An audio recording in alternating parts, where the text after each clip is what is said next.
This is Edgar Valdez Villarreal. To the underworld, he's known as La Barbie, the man behind. An avalanche of cocaine that buried American cities. A notorious cartel kingpin they called La Barbie has been dispatched. How did a high school football star from Texas transform into one of the most hunted fugitives in the Western Hemisphere? He stands accused of orchestrating the horrific wave of bloodshed that swept across the Mexican border. But it all began with a nickname from a football coach in Laredo, Texas, who saw a blue-eyed, blonde-haired American teenager and thought he resembled a Ken doll.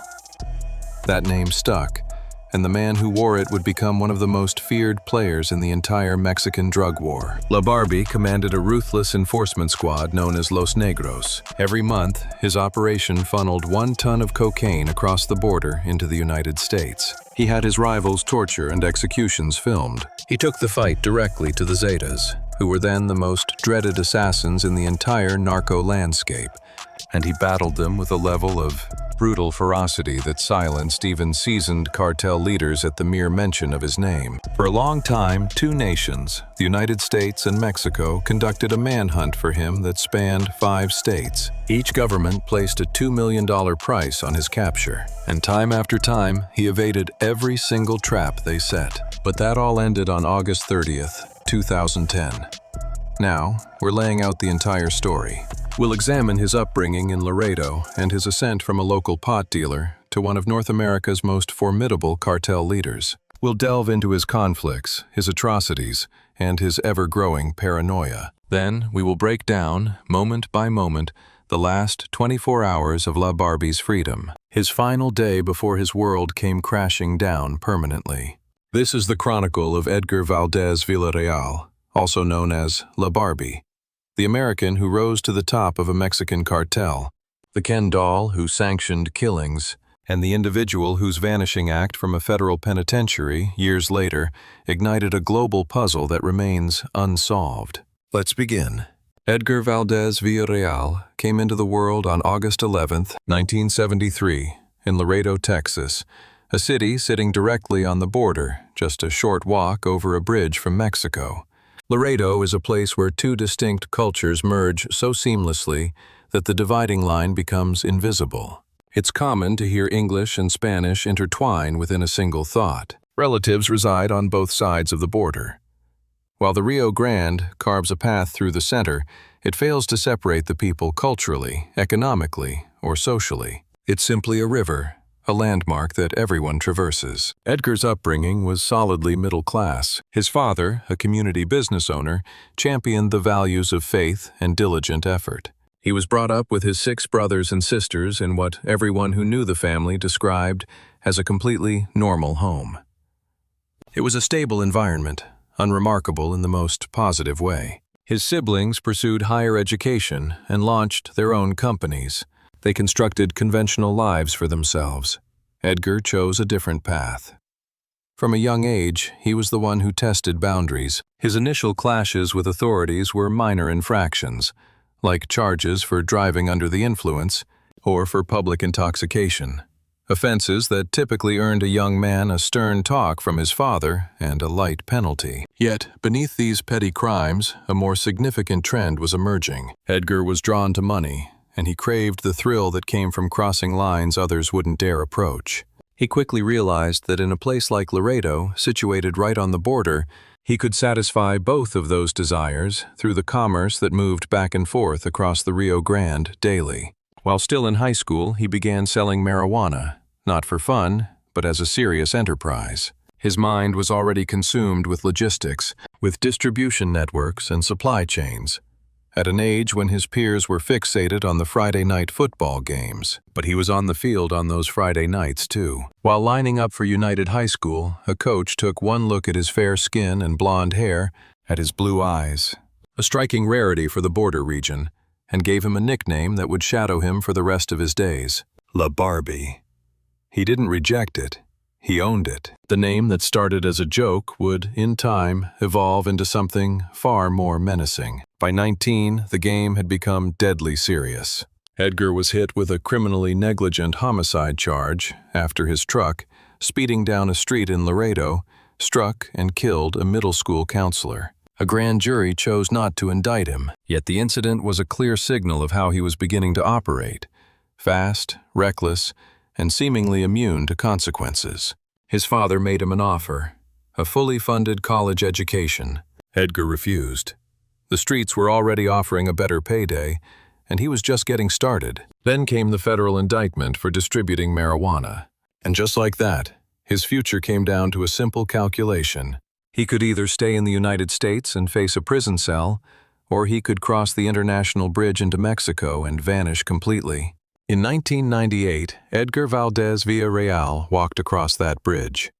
He was 24 years old and would never return. He arrived in Nuevo Laredo, Mexico, 1998, on the other side of the border. Laredo's sister city was a powder keg waiting to explode, with the Gulf Cartel in absolute control. At stake was the I-35 smuggling corridor, a direct highway that served as a pipeline from the Mexican border straight into the American heartland. It was one of the single most profitable drug trafficking routes in the entire world. To control Nuevo Laredo was to control that pipeline's front door. Edgar showed up with an asset that the cartel world rarely grants to newcomers: connections. He was an American citizen with perfect English and an innate understanding of the U.S. market. He knew precisely how distribution networks functioned on the other side. In a business where most traffickers were just guessing what happened once their product made it across the border, Edgar Valdez was the man who actually knew, making him an invaluable commodity. He began his climb by joining a local street crew in Nuevo Laredo called Los Chachos. He started low, learning the terrain, building a network of contacts, and proving he could move product on both sides of the border while establishing a reputation as a quiet and effective operator. The decisive moment arrived when he came to the attention of the most powerful man he would ever know: Arturo Beltran Leyva, known as El Barbas, a top commander in the Sinaloa cartel. Arturo Beltran Leyva was in the process of building an army for what was about to erupt into one of the most savage territorial conflicts in the history of the Mexican drug trade. The Sinaloa cartel was preparing an invasion to seize Nuevo Laredo from the Gulf Cartel and its brutal enforcers, a paramilitary group of ex-Special Forces commandos known as Los Zetas. This wasn't going to be a conventional turf war. This was a military-grade conflict with trained soldiers on each side and a complete absence of any rules of war. For this fight, Arturo required a leader to command the Nuevo Laredo front, someone with the ruthlessness to match the Zetas, the trust of the Americans, and nerves of steel. In Edgar Valdez Villarreal, he found his man. And Edgar stepped into that role as if it was the one he was born to play. The full story of his transformation from a Laredo football player to a predator in the back alleys of Nuevo Laredo remains a mystery. What is clear from the official accounts, however, is that by the start of the new millennium, the former small-time weed peddler had risen to become a commander of assassination teams, giving the final word on executions, and was at the helm of one of the most terrifying enforcement wings the Sinaloa cartel had ever created. His conflict with the Zetas would become the crucible that forged his entire future. This wasn't just business, it was a feud with a deeply personal edge. Arturo Beltran Leyva handed La Barbie the reins of Los Negros, the Sinaloa cartel's spearhead in the Nuevo Laredo war zone, and La Barbie immediately began molding it to reflect his own brutal vision. Los Negros was more than a crew of killers. It was an intricate web. Under his leadership, the group drew in compromised police officers, soldiers, and government operatives. Their reach extended to insiders at the airports. They conducted internal counterintelligence, rooting out snitches before they could betray the organization. Individuals who would eventually take the stand against La Barbie in legal proceedings painted a picture of a tactical genius, obsessive about operational security, whose only blind spot was his own arrogance. And that arrogance was immense. During the mid-2000s, La Barbie was juggling two massive undertakings, managing one of the Western Hemisphere's most lucrative cocaine routes, while waging a brutal street war in a fiercely disputed Mexican city. From a logistical standpoint, the scale of his operation was simply mind-boggling. By 2004, he had engineered a sophisticated distribution chain that originated in Colombia and reached the Gulf of Mexico, snaking its way north through the heart of Mexico, before penetrating the Texas border and fanning out deep into the American heartland. High-speed boats and private planes were used to ferry cocaine from South America. Twice every week, tractor-trailers carrying loads as heavy as 300 kilograms slipped across the border into the United States. His distribution hubs in New Orleans, Memphis, and Atlanta could count on their deliveries with absolute precision. In just a 6-month window during 2005, his network funneled 1,500 kilograms of cocaine through Atlanta, while Mexican officials believed he was smuggling a full metric ton into the U.S. every single month. The profits, a river of cash, flowed back south, concealed within trailers making the return trip. Hundreds of millions of dollars were cycled back to finance new operations, procure more advanced weapons, and deepen the roots of corruption. And then there was the war. Barbie's campaign against the Zetas was waged with a savagery that became infamous in both Mexico and the United States. In the span between 2005 and 2006, the body count in Nuevo Laredo climbed to nearly 200 victims each year. The city, a place of shopping centers, restaurants, and ordinary families trying to live in peace, was transformed into a war zone. The Zetas and Los Negros contested every public square, every intersection, and every police precinct, turning it all into disputed territory. The cartel's brutality began to adopt the tactics seen in military insurgencies and global conflict zones. Decapitations, public displays of execution, and horrific torture videos were weaponized as tools of psychological terror, and Barbie was at the forefront of it all. Footage acquired by the Dallas Morning News in 2005 serves as one of the era's most chilling pieces of evidence. It depicted the brutal questioning of 4 bound and battered Zeta members, culminating in the point-blank execution of one of the captives. That recording was the handiwork of Barbie's unit. Several former Zeta leaders, apprehended later, confirmed that Barbie was the one who orchestrated the recording and circulation of these execution films. 1. Captured Zeta commander by the name of Mateo Diaz Lopez revealed to federal agents. It's claimed Barbie was behind the camera himself, recording the execution of 4 Zeta sicarios in Tamaulipas. These killings were anything but random. In 2005, a single captured hitman, Gerardo Reyes Usti, laid out a chilling confession to Mexican authorities, detailing a series of assassinations he committed at Barbie's command. His targets were high value: police commanders, city officials, military officers, and rival operators. The confession confirmed a dozen victims in that year alone, and that was the testimony of just one man on his payroll. The true body count from Barbie's orders is believed to number in the hundreds, but soon the conflict evolved into something far more personal than business. At the heart of the Zetas was their most dreaded enforcer, Miguel Trevino Morales.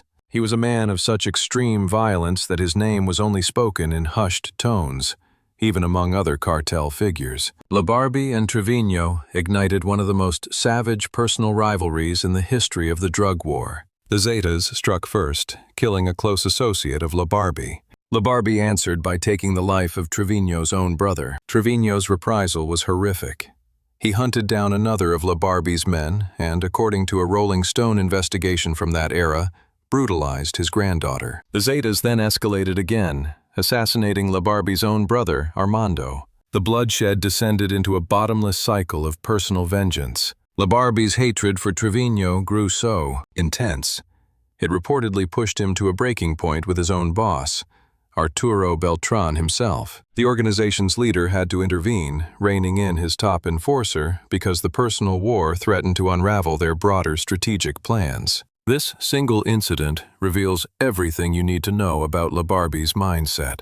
His relentless drive made him incredibly effective, yet that same relentless nature made him a dangerously unpredictable asset. His inability to let any slight go unanswered also made him impossible to control. He also projected an image entirely new to the narco world. Barbie favored custom-tailored suits and owned luxury homes in Acapulco, including a ranch that boasted a private zoo, complete with a lion. He poured $200,000 into producing a film about his own life story. In the end, he killed the project, concerned it would give away too many operational secrets.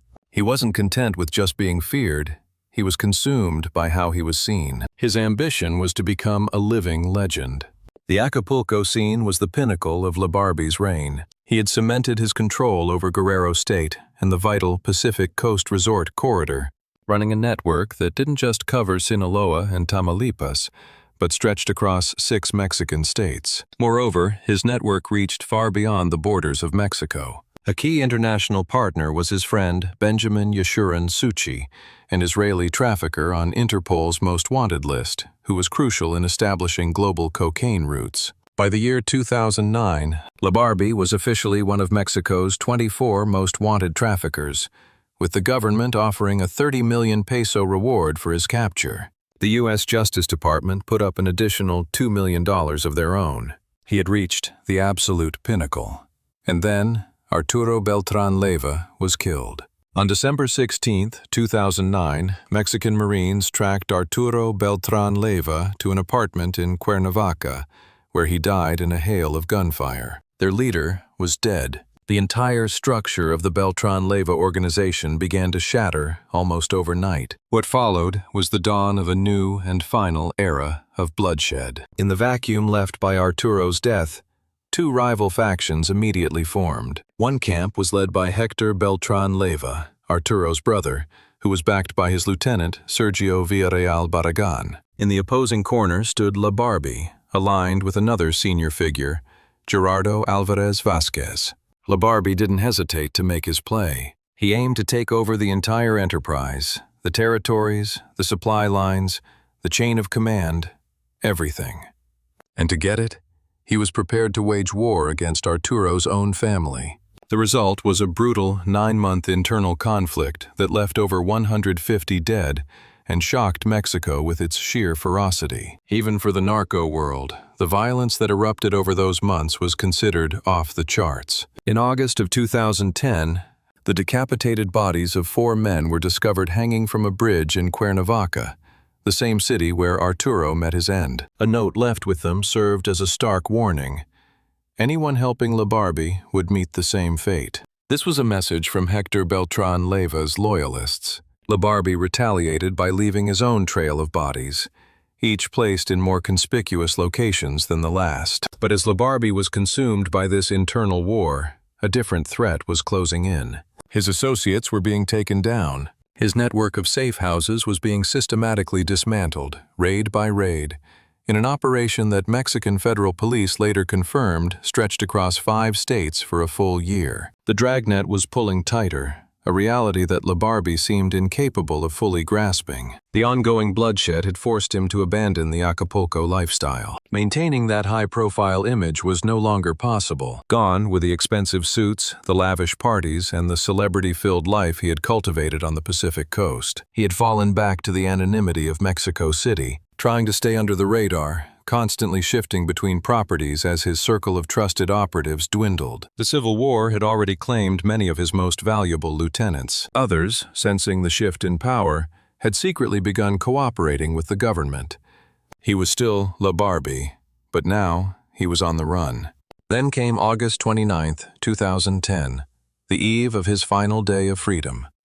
It is August 29, 2010, a Sunday evening in Salazar, in the state of Mexico. Salazar is a small mountain town situated about 20 miles to the west of Mexico City. It's nestled in hills blanketed with pine trees, at an altitude where the air is noticeably cooler and thinner than in the sprawling capital below. This is the kind of area where the Mexico City elite maintain their weekend getaways. It's secluded, peaceful, with roads that twist and turn, making any kind of surveillance a challenge. Barbie had been holed up here for days.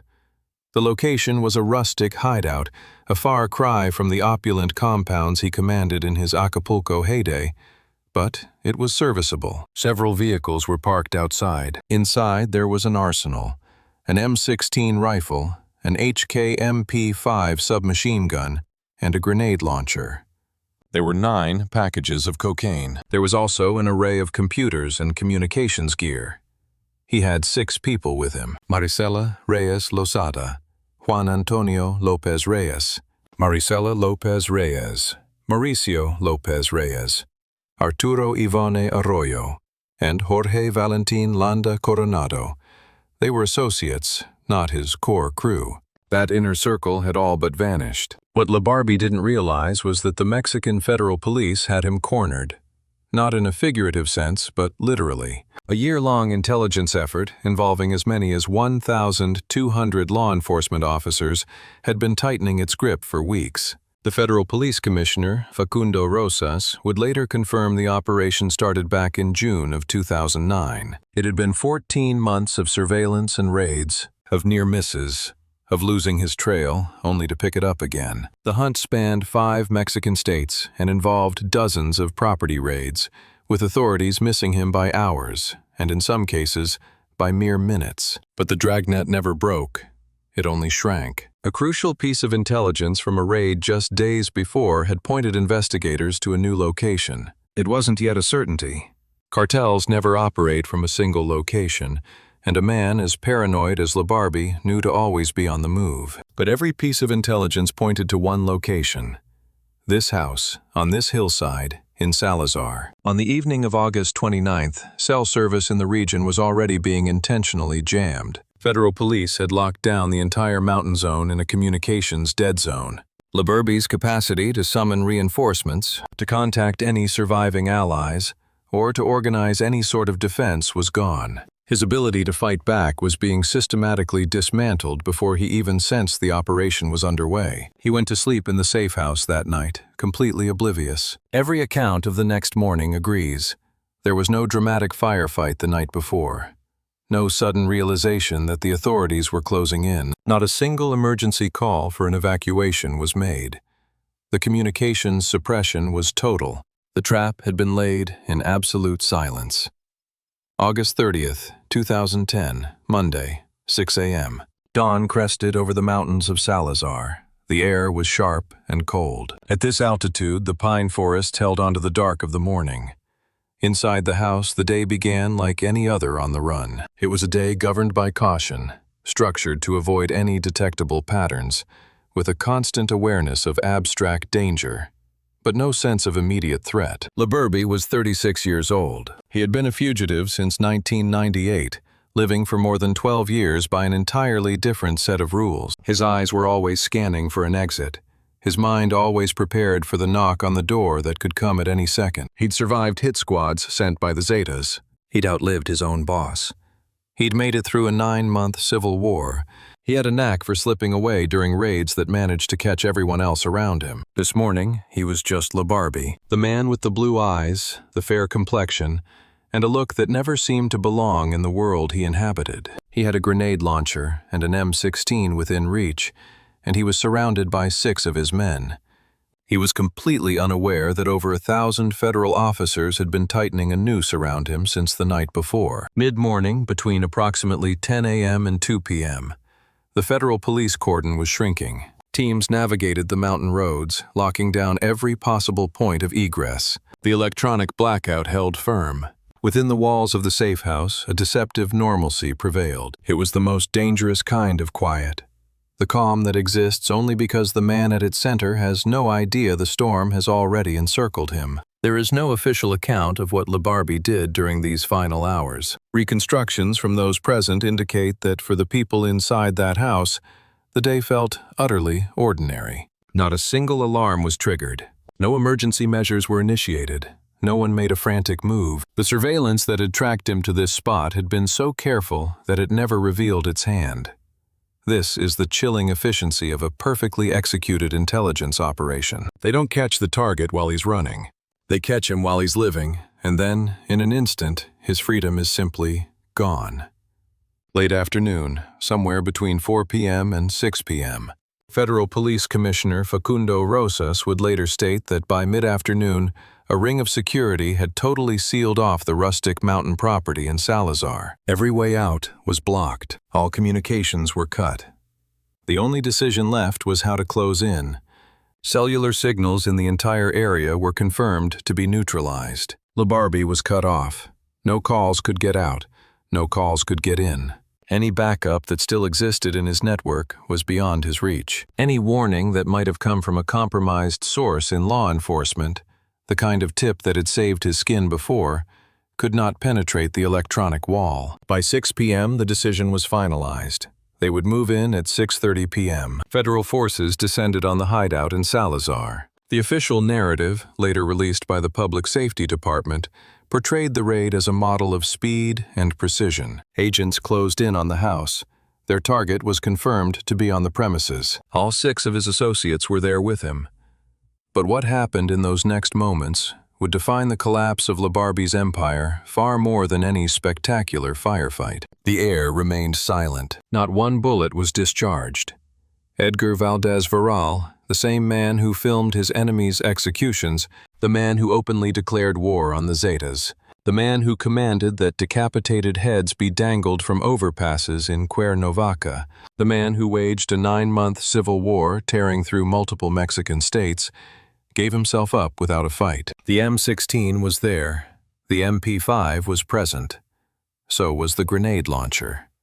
All the armaments were accounted for, but the resolve to fight was gone. Federal agents took Barbie and his entire crew of 6 into custody. They confiscated the arsenal. They confiscated the cocaine. They confiscated the computers and all the communications gear. They confiscated 3 cars. And in that instant, on a quiet Monday night in a mountain village almost no one outside of Mexico had ever heard of, his reign was over. From 6:30 p.m. until midnight, there was only processing and transport. Barbie was officially in federal hands. No announcement was made that evening. The Public Safety Department carefully drafted its official statement, while Federal Police Commissioner Rosas began organizing the press event. The official version of his capture was being carefully crafted for the world. At the very same time, the man at the center of it was being booked into the system. In those quiet hours, what Barbie himself understood was that his time was up. As a U.S. citizen, he had warrants waiting for him in Texas, Louisiana, and Georgia. He had warrants in Mexico. He had been the target of a hunt by 2 separate governments. And the organization that could have put up a fight for him, the one that might have funded lawyers, bribed judges, or plotted an escape, had been crumbling from within for months. The bloody civil war had cost him too many soldiers. The relentless raids had cost him too many shelters, and the informants who had been secretly feeding information to the authorities had cost him everything else. He was isolated in a way he hadn't experienced since he was just a teenager walking over the bridge from Laredo. On the morning of Tuesday, August 31st, 2010, the federal police convened a press conference at their headquarters in Mexico City, and in a photograph that would soon grace the front pages of newspapers in 2 nations, Barbie was paraded before the cameras. He didn't appear defeated. He was sporting a polo shirt, a brand he had always liked, even as a fugitive. His blue eyes were steady. His entire demeanor seemed almost serene. He gave the impression less of a man whose world had just ended, and more of one who was already plotting his next move. The president of Mexico, Felipe Calderón, labeled him one of the most sought-after fugitives in Mexico and beyond. He promised that the campaign against the remnants of Barbie's network would press on. At the conference, the federal police's head of counter-narcotics, Ramon Peño, addressed the reporters. Our intelligence indicated that Barbie was moving 1 ton of cocaine every month. The effort to bring him in was a 14-month endeavor that involved as many as 1,200 law enforcement officers. He was finally cornered, Peño explained, inside a perimeter of dense mountain forest, unable to call for reinforcements because his cell service was cut, and apprehended without a single shot being fired. That press conference was broadcast all over Mexico. It was watched in the United States, and it was followed closely by cartel members on both sides of the border. Shortly after, a video emerges. In it, Barbie lays out, in his own words, the entire operation for moving cocaine out of Panama and into the United States, detailing how cash was smuggled back to Mexico concealed within transport trailers. His lawyer in America would later claim to the New York Times that the entire confession was coerced. But the recording was out there, and the face and voice on the screen were unmistakably his. Word of Barbie's arrest went through the world like a shockwave. Within 48 hours, the story was global news. A cartel kingpin, born and raised in Texas, he was a high school football star who became an enforcer, then a drug lord, and finally, a federal inmate. His nickname, Barbie, stood in darkly comedic contrast to the brutal violence he commanded. It was a story that practically wrote itself, and media outlets on both sides of the border devoured it. Within the cartel underworld, however, the response was far more calculated. When a leader is taken out, the enterprise either carries on or it implodes. It all hinges on how essential that one person truly was. For Barbie's organization, the outcome was closer to total implosion. With his capture, his side of the Beltran-Leyva civil war was effectively finished. His father-in-law, Carlos Montemayor Gonzalez, also known as El Charro, made a brief attempt to take command of what was left. His leadership lasted just 3 months before his own arrest on November 24, 2010. Los Negros, the fearsome enforcement wing that Barbie had personally built and commanded, disintegrated by 2011. The empire he had spent 12 years constructing was dismantled in less than 6 months following his arrest.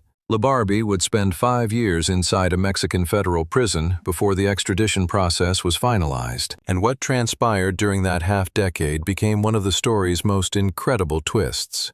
An investigation by journalist Annabel Hernandez, published in Aristegui Noticias, uncovered a bombshell.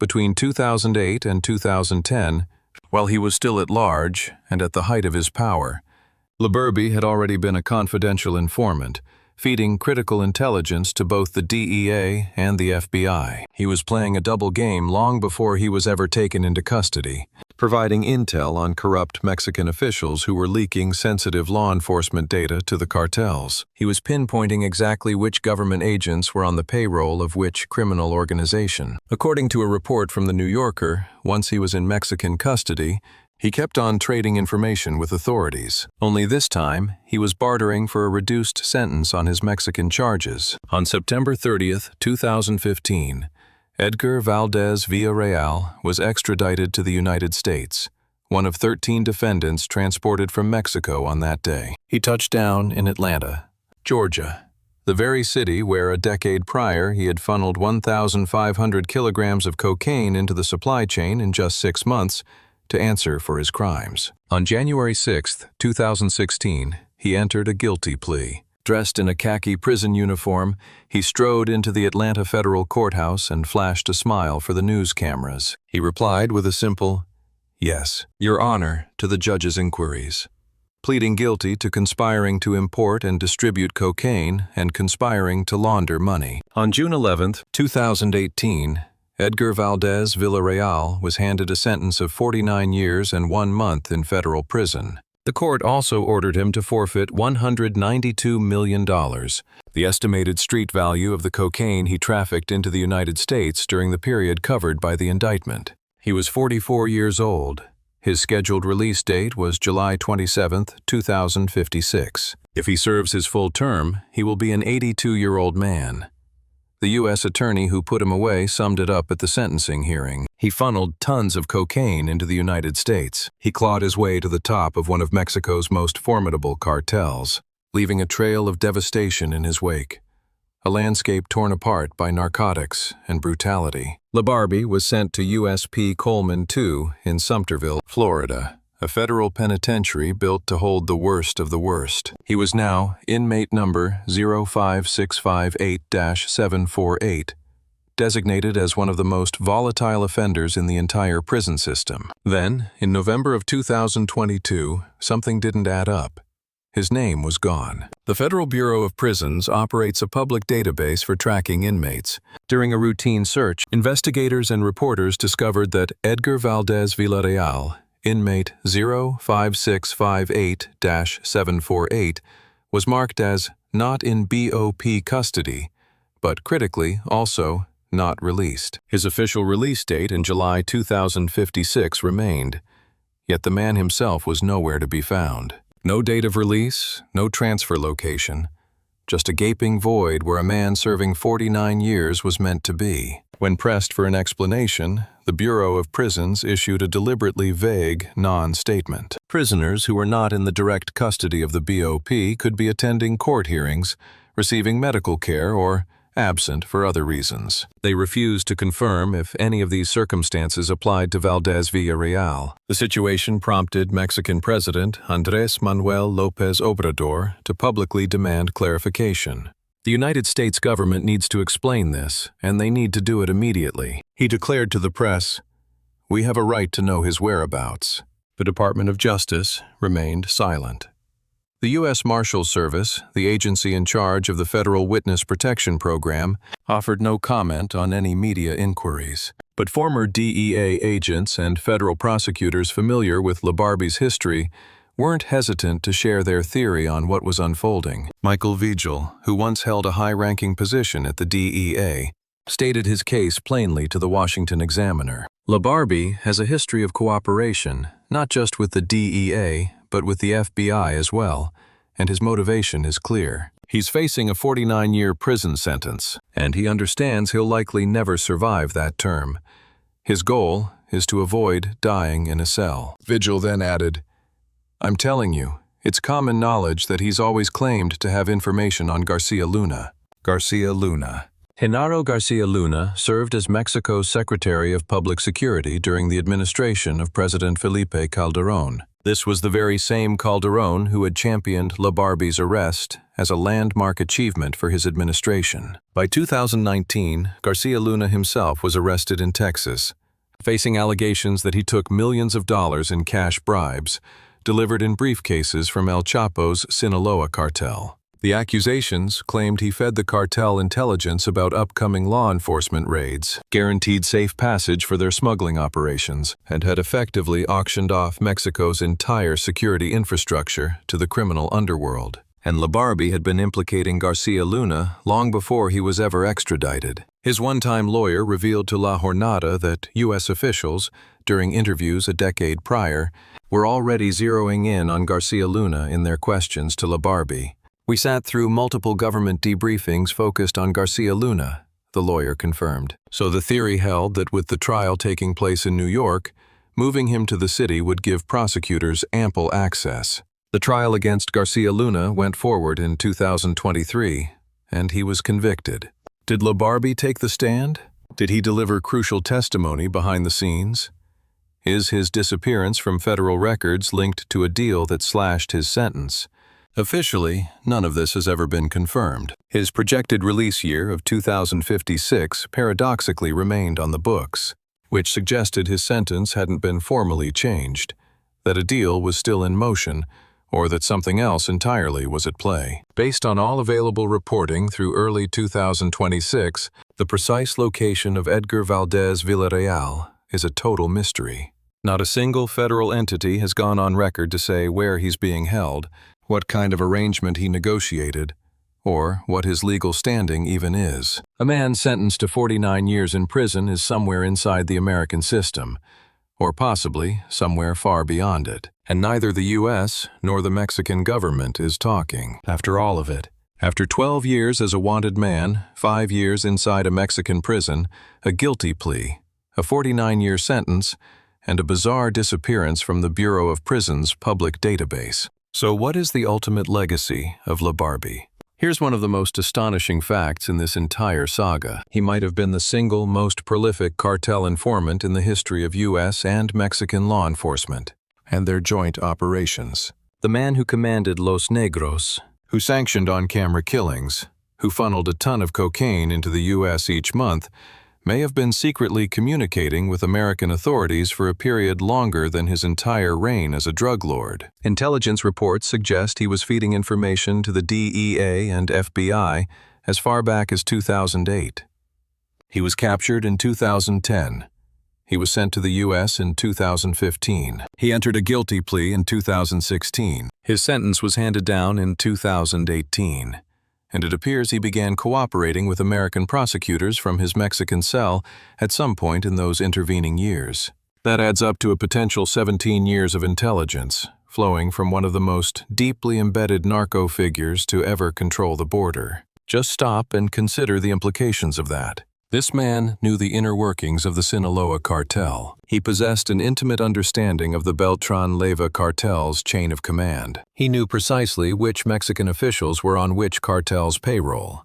He knew the full architecture of American distribution networks. He knew the Colombian supply routes. He knew about the Israeli connections. He knew the airport insiders, the corrupt army officers, and the federal agents who were leaking intel to everyone. He was, to use the terminology of federal prosecutors, a resource of extraordinary value. In a world where most cartel bosses either get gunned down, waste away in a Mexican prison, or silently serve out their life sentences in America, Barbie seems to have played the game in a way almost no one else ever has. He turned his knowledge into leverage. It became his currency for survival. And if the theories swirling around his disappearance from prison records hold any water, he may have bargained his way into a future far different from the one that had an 82-year-old man scheduled for release from USP Coleman II in 2056. Culturally speaking, Barbie holds a peculiar place in the narco folklore that emerged from Mexico's drug war. He never achieved the legendary status of El Chapo, but nobody else did either. He was, however, fascinating enough that Legendary Pictures bought the rights to a film about his life, based on a profile in Rolling Stone magazine. Charlie Hunnam, famous for his role in Sons of Anarchy, was at one point attached to star. Later, the actor Armie Hammer bought the life rights straight from Barbie's family. Neither of these projects ever went into production. A character loosely modeled on him named La Muñeca, or The Doll, was featured in the 2017 television drama El Chapo. The actual Barbie, however, remains, in every possible sense, completely off the map. His life is a very particular kind of American story, the type of story that the United States rarely tells about itself. It is the story of a boy from the border who was given every opportunity his father could provide, who stared across a river at another life and chose it without a moment's hesitation, who clawed his way to the top using brutality, cunning, and an almost fanatical refusal to ever back down, who funneled enough narcotics into the United States to overfill entire warehouses, and who sanctioned killings that fill hundreds of pages of court testimony, who deliberately shaped a public persona while simultaneously being one of North America's most hunted fugitives, and who, when all was said and done, ensured his own survival by committing the one act the cartel world deems the ultimate sin: talking. Whether you view his life's path as compelling, despicable, or a combination of both, really depends on your interpretation of the narrative. Is this a tale of a man who ultimately answered for his crimes? Or is it about a system that secured his help with the same kind of unspoken agreements it has always relied on? Is it about the unique breed of person created by the border? Someone whose very existence doesn't fit neatly into the story of either country. Edgar Valdez Villarreal was never quite Mexican enough to be fully accepted in the world he chose, and he was never American enough for the country of his birth to truly claim him as its own. He was Barbie, a Texas nickname that echoed through a Mexican war, an American national commanding a cartel, a man with blue eyes ordering decapitations in a language that was not his first. That is the narrative. And somewhere deep in the American federal system, the man himself is still around. But no one is officially disclosing his exact whereabouts. Edgar Valdez Villarreal's journey took him from a football field in Laredo, Texas, to a Spartan hideout in the mountains of central Mexico. From the top of two nations' most wanted lists to a federal penitentiary, and finally to a riddle that two separate governments have declined to solve. His story began as a teenager who rejected a college education. It concluded, or perhaps it hasn't, with him becoming arguably the most significant criminal informant in the entire U.S.-Mexico drug war. Along the way, hundreds of dead, tons of illicit drugs, $2 million in offered rewards, 12 years on the run, 9 months of a bloody internal cartel conflict, and a saga in American criminal lore that most have never learned about, because it all happened on the far side of a bridge they have never been to. Behind every crime story lies a deeper human truth, one that goes far beyond headlines, fear, or fascination. What this story ultimately reminds us is how small choices, ignored warning signs, and unchecked desires can slowly spiral into irreversible consequences. No one begins their life intending to become part of tragedy. Yet step by step, silence, denial, and poor decisions can lead people down a path they never imagined. It also reveals the quiet cost carried by those left behind, the families, the loved ones, and the communities forced to live with unanswered questions and lasting pain. Justice, when it comes, often arrives too late to heal what was broken. The real lesson is awareness and responsibility. Pay attention to the red flags. Speak up when something feels wrong. Value integrity over short-term gain, and never underestimate how powerful a single decision can be. Because in the end, it's not just about crime, it's about humanity, accountability, and the fragile line between right and wrong. Every story like this is not just a warning, it's a chance to choose better.